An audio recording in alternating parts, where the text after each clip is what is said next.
She was born into poverty. History tried to define her by her body. But she chose resilience. Fannie Mills was born in 1860 to a struggling family. As a child, her mother was listed as a pauper. Fannie lived with Milroy's disease, a rare condition that caused severe swelling in her legs.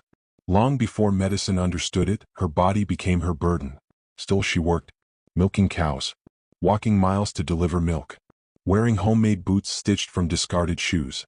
Before we continue, subscribe to the channel if you enjoy real stories of strength.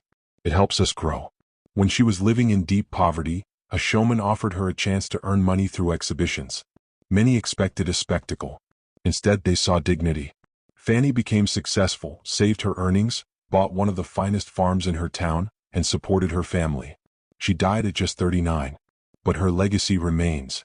Strength doesn't need to shout. So tell me, is resilience about surviving or becoming more?